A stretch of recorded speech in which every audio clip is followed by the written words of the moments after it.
In chapter 19 of Luke, there's a story about a man called Zacchaeus who lived in Jericho. And Zacchaeus was not a very well liked man in Jericho. See, he was the head tax collector.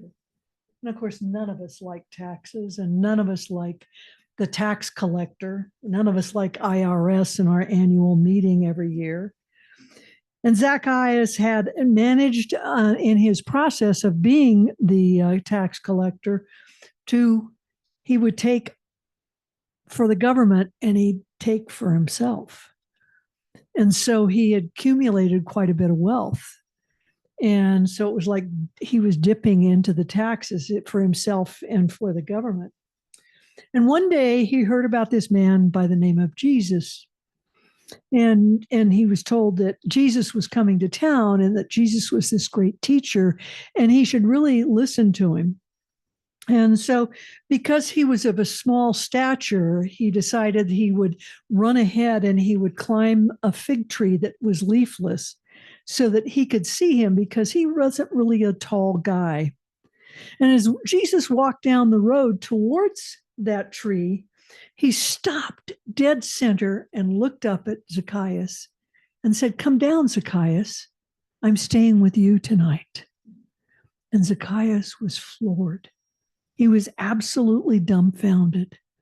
And of course, everybody in the town, their tails or their tongues started to wag, because it was like, "Jesus, you're going to stay with a sinner tonight? What a terrible, awful man you're going to be with. How could you possibly do that?" Now, Jesus hadn't even met Zacchaeus, but he welcomed him as a kin, since they were both from the family of Abraham.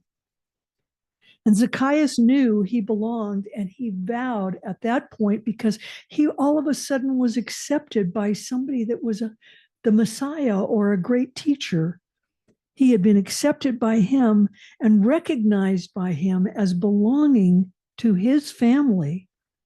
And it made him feel so overwhelmingly belonged that he decided to return all that he had taken from other people.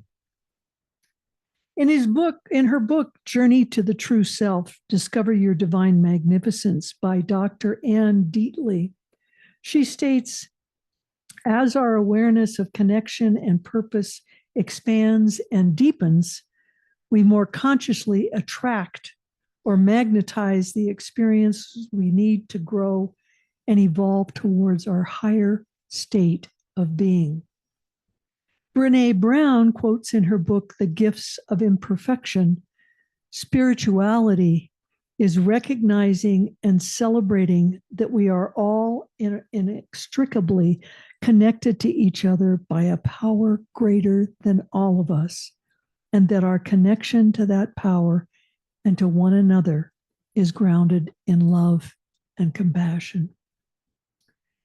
Currently, I'm taking a class right now based on the book Pure Human by Greg Braden, as is my cohort in crime over there that made us a good cake today. But it's a fascinating book, and it's not an easy one, I have to tell you, to read, but based upon his research, as well as many scholars and scientists, the mystery of our origin lies within each and every one of us. And according to the many different findings, they have been able to translate a binary code into a genetic code for our DNA. And not only that, but from that information, they were able to retrieve from the DNA, after many steps, the researchers and the scientists were able to transform the information from our cells into alphabets, the 4 major alphabets in the world. And so once they did that, and without telling you the whole story of the book, because it is fascinating, the very first layer in our cells, in our DNA, the code states, wait for it, God eternal within the body. God eternal within the body. And I was absolutely fascinated with that when I read it. And I couldn't get enough information. I had to go back and read it again because I was just so fascinated by the fact that they had actually proven that we were physically in our DNA one with God. And through that, we were one with each other, which is what Ernest Holmes has been telling us for over 100 years. In 1943, Maslow's hierarchy of needs was published. And according to Maslow's original information, there were 5 stages. Everybody's seen the triangle with the Maslow's hierarchy of need. And the number 3 that was in that above the stuff that we need every day, like food and sleep and connection, was belonging and love. That was the 3rd one up the pyramid. And that's over 80 years ago. There was an understanding of the need for belonging, for personal and spiritual grounding and spiritual growth, as well as the self-actualization that was at the top of that pyramid. In 1980, experts indicated that 23% of the American population were lonely. Today, 40 years later, anybody want to take a guess? 52% indicate that they are lonely. Why do you think that's so? Why are people so lonely? One at a time, please. I'm grateful for your answers. Nancy, we isolate ourselves? Yeah, I don't know, the fast pace of all the stuff that we're supposed to be doing all the time that doesn't have to do with connection. Anybody else want to add? I think it's Technology. People agree. Yes. Everybody says technology. And from the back of the room? This whole reality is that God got lonely and bored. God got lonely and bored. Okay. Well, this country as opposed to elsewhere because it's very individualistic, right? It's all about individuals. And so I think the technology really to that. Individuals have a sense of all these people out there who feel like they do. This country, this country is built on being an individual. well, according to Brene Brown, loneliness tells us we need social connection. And someone who lives with loneliness increases the odds of dying early by 45%, which is a huge number. After World War II, developers began making garage door openers an option on a new home. And I don't remember having one when I was a child growing up in Chico, but our house, when we returned from Maine, did have one in 1964. Even though the garage door created conveniences for us because we didn't have to get in and out of the car to lift up the door and then put it back down and then put the lock on it, it did isolate us from our neighbors. Because for the first time, we weren't getting out of the car and say, "Hey, Harry, how you doing? Hey, Nancy, nice to see you." You know, we didn't stop having those conversations from the driveway because the garage door was going up and down with us without our assistance. And then came the Walkman in the 1970s. And we went everywhere with either headphones on us or earphones in. So again, there was no interaction with people because we were too busy listening to the music. That was when it was only music in those things. And so again, there was no interaction with people. I'll never forget, I walked onto a bus when I was in Hawaii one time. This young man who had been working someplace because he had a uniform on came on with his Walkman on. It was so loud, everybody in the bus could hear it. We knew what music he was listening to. It was like, okay, we're definitely not going to talk. In our desire for conveniences, organization, and save time, we have isolated ourselves from others by using the cell phone. Now we've got the cell phone and we don't have to even talk to anyone. We just get our thumbs going. And we get our thumbs going on the phones and send everything via phone. Or we do, we don't even talk anymore. And is it any wonder that individuals are challenged to feel that they belong? A feeling of belonging is associated with love, loyalty, and attachment. And when we belong, we feel secure, we feel comfortable, and part of a community. Belonging is also about recognition and acceptance and validation of who we are. We feel understood and appreciated for who we are.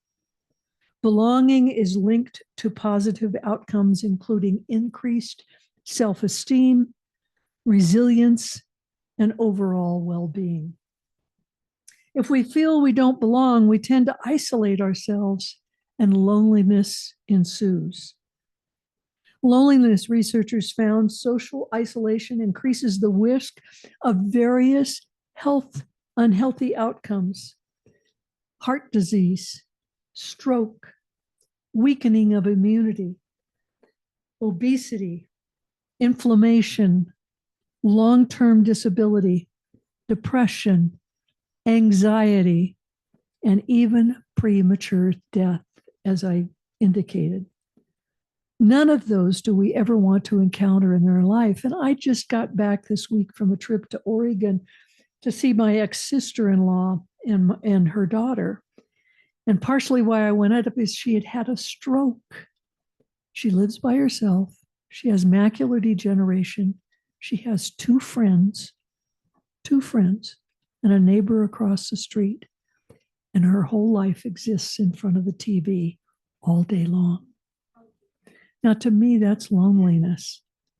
Loneliness. And what did she have? A stroke the end of May. So when I was putting this together, it was like, could have had a V8. Aha, what a moment of understanding. As a country, we have divided and isolated ourselves. During the election of 2016, Trump and Clinton each won counties by landslide. The vote wasn't split within the counties. It was basically a landslide for one or the other. And we aren't even living in mixed political communities anymore. In 2020, we were forced to isolate because of COVID, and it took over 2 years to return to some level of normalcy. One would think that by all of our sorting, by politics and by beliefs, by religion, that certainly we would be connected and belong to numerous organizations and groups of individuals. If our beliefs and politics and ideology and geography, location with people that we think and perceive to be just like us, you would think that we would be surrounded by friends and people with whom we have deep connection. Even with the continued rise in the sorting process and similarities, loneliness is still on the rise in America. I'll never forget when our family moved from Chico to Maine and I was 13 years of age and about ready to begin high school. Now, the first day, I didn't know anyone. And I dressed in what I thought was appropriate based upon what I wore when I was in California. It was a wide skirt, with all the cremlins underneath, so you rustled when you walked. Crunch, crunch, crunch. Remember in 1959, the more petticoats that you wore, the farther out your skirt stuck and the better you walked because it rustled so much. And of course, my socks were appropriately rolled down and were on top or below my ankles and sat on the top of my Oxford shoes. Well, that wasn't what they wore in Maine. It was pleated plaid skirts and knee highs. It was like being in a foreign land. My clothes were different. I talked with a funny accent, and the thick cat-eye glasses were not very inviting. Talk about feeling lonely. Dr. Dietz points out we are not only connected by DNA, but also by shared energy. Taking the concept that we are all connected through universal consciousness, a step further reveals that being connected also means that all wisdom and the power of this sacred energy is within us. Nothing outside of us can produce any support, more support than what is available within us.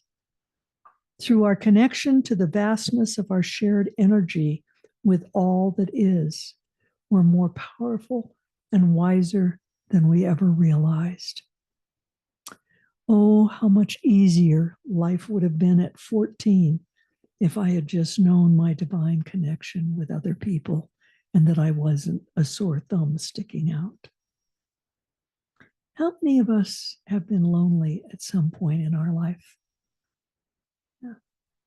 All of us, it seems so. Often the thing that gets in the way of our belonging is fear, a fear of vulnerability. We fear we might be hurt. We feel totally disconnected, and the fear brings on the pain even greater. We don't want to fail, and so we fail. We fear our interactions with others because of possible rejection. That wall of fear will get in our way every single time. Fear of terrorism further divides us from reaching out to others of different races, languages, religions, and beliefs. And our government right now is telling us that DEI, diversity, equity, and inclusivity in any form is no longer acceptable in America. Well, belonging is part of DEI. According to an article that I just read in the New York Times, a list of words has been created that are unacceptable for federal employees to use because they are associated with DEI. Belonging and a sense of belonging are on those lists of words. I just wonder when unity, oneness, and connection will also be added. We must not let our government tell us the words that are acceptable and that we can use. We cannot continue to see ourselves as an island. We are not alone. We're connected with one another and the divine energetically, spiritually, and through our DNA. We must make an effort to create a sense of belonging. Yes, it will take effort. Yes, there might be rejection. Seek others that have similar interests and engage them in conversation and friendship. Be patient. Our differences were not created overnight. It is our task to engage and support others in the same way we want to be supported. Focus on the similarities rather than our differences. Remember, Ernest Holmes told us, be open at the top. That applies here as well as with our spirituality. Be open to new ways of thinking, to seeing people in a new way. Be who you are. It allows others to know who you truly are. Your authenticity will create meaningful relationships. Create a space that's safe for others. If we can be honest and who we truly are with someone else, then a foundation of acceptance will be created for them to share with you. Listening is a powerful tool. Those who are lonely and feel left out and often just need someone to listen. We all need to be heard. Brene Brown said, those who have a strong sense of love and belonging have the courage to be imperfect. It's okay to not always be right. Have the courage to reach out to others. Know that divine right action is transpiring when you do. Author and psychologist Kim Samuel recently published an article in Psychology Today about her experience with Nelson Mandela. About 20 years ago, Kim had the opportunity to attend a dinner in honor of Nelson and Groska. That's his wife's name. I may be mispronouncing it. Mandela. And Kim had already met Groska previously, who asked how she was doing since her father's death. And Kim explained that the most difficult part with her father's passing and his disability was not the disability rather, but the isolation that accompanied his struggles through the process of dying. Mandela, who had spent almost 3 decades in a prison with long periods in solitary confinement, watched quietly as Kim shared her reflection. And Kim then turned to Nelson and said, of course, you would know about isolation. And he paused to think about her comment for a minute. No, I've never been isolated. Not even, she said, not even on Robben Island. And she was referring, of course, to the prison, the famous prison that was on a rock in Indian Ocean, where he was an inmate for all of those decades. No, he replied. On Robben Island, we were all brothers working together with a common purpose. I was never, ever alone. Mandela continued, I have seen isolation. I have seen it in a child with AIDS, whom no one in the village will love or care for, or touch or feed or provide shelter. I have seen isolation, and it is bad. Here was a man who had been isolated in the worst of conditions and yet stayed connected with his community through a shared sense of purpose. Each day, he and his brothers served the cause of their people's freedom, understanding their personal struggles as a microcosm of their wider struggle for their country. They built a powerful sense of solidarity and belonging that endured the harshest conditions within that prison. Mandela never lost sight of traditions that gave him a strong sense of his place in the world, the love of his homeland, and the wisdom transmitted to him from his elders. He drew from these foundations as he developed a sense of how to emerge from prison undiminished.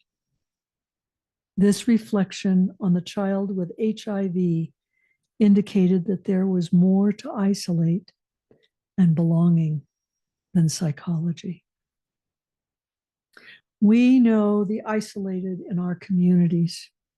It's the seniors who live alone and have no friends and living relatives. In recent years, I begin to notice that people my age are leaving this earth, and my relationships are becoming smaller and smaller. And as we get older, that transpires. Or it could be the homeless family that lost everything in one of the fires and now lives in a beat-up van because they have no money. It's the transgender teen trying to understand themselves and receive no support from others. It's the child bullied at school because they're different. It's the person who sees no sense to keep on living because the pain is too great and reaches for a bottle of pills. We are reminded in Matthew 25, for I was hungry and you gave me food. I was thirsty and you gave me drink. I was a stranger and you took me in. I was naked and you clothed me. I was sick and you visited me. I was in prison and you came to me. Truly, I tell you, inasmuch as you have done it to one of the least of these, you did it unto me. What we do for each other, we are doing for ourselves. We are one with each other. The only verse missing is when I was lonely. You made me feel I belonged. I love how Albert Marshall, who is an elder from the Moose clan of the Mi'kmaq Nation in Canada, explains how his people have survived 18,000 years and maintained their balance with the world around them. The key, he says, is when we act and work together as a group. And he uses the metaphor of a tree. He said, look at the roots on the ground of the trees. What do you see? He said, most people just see the roots. What are the roots doing, though? They're holding hands. They're supporting each other. Whose hands are we holding? Who are we asking to join us? How can we help others belong? Indeed, we are one. We are in this together, and we all belong. This is the truth in my life, and this is the truth in yours. And so it is. Amen.